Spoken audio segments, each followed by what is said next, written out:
So we're going to pull the upper intake on this Taurus to get the plugs and the coil pack in the back, and I figure I'd take you guys along for the ride and show you how to pull upper intake on here, because you need to for many reasons for access back there. First thing we're going to do is start pulling this air intake snorkel off. These lines off right here. That one, they just pull right off. And then your mass airflow, push in the button and pull down on the connector. And then let's take this off as an assembly, so let's unscrew the clamp there. Pop these clamps.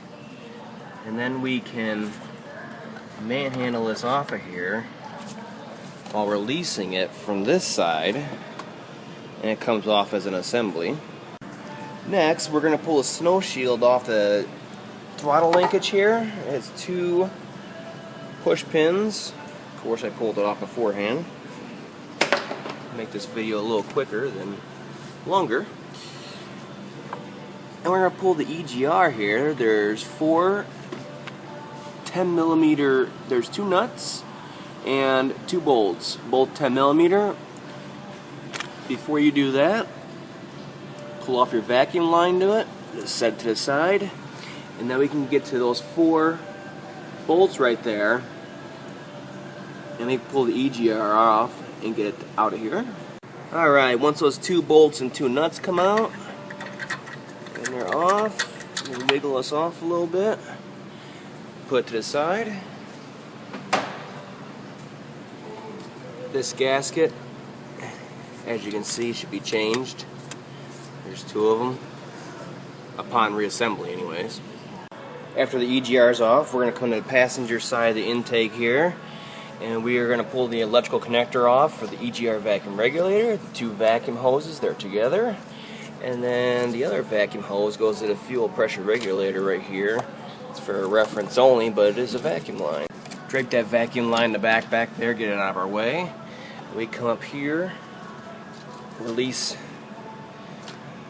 the spark plug holder from the stud there, and start pulling your plug wires out. So we're going to have to set these to the side also. Put them right here for now. At this point, we need to start pulling the 8mm bolts. What is there? 2, 4, 6, 8 of them. Pull those bolts out, and then we'll start doing more connections once we have a little more access. Before you pull all those bolts out of the upper intake, make sure you blow it off. If you have compressed air, if you don't, it's not the end of the world. But it's a good idea before you start opening up the engine.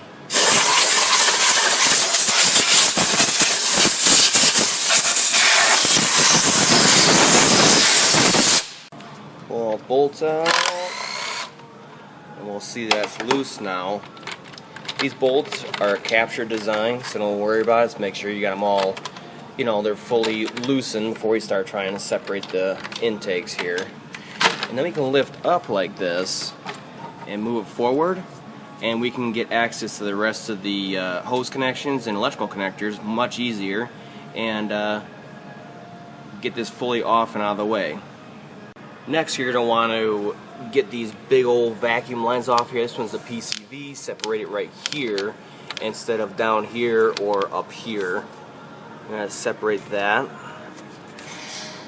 And this one should be the vacuum line for the evap. You're going to do the same thing, separate it. We got those 2 off. Same thing. This big vacuum line that goes to the junction block here and over to the intake, separate it over here. There is one more large vacuum line behind the throttle body, right there, that port next to this big one, and you can get all your vacuum lines out of the way. Once you get that vacuum line off, pull your TPS connector off and your IAC, set them to the side. And then you should be able to take this, everything else connected, and flip it over so you can do your intake seals or whatever you got to do, and then you have full access to both banks. Once your intake's off, before you start doing any kind of work with anything you're in here to repair, make sure you plug these intake seals up on the lower intake there, and that way you won't get any dirt, debris, and bolts down in there, or spare parts.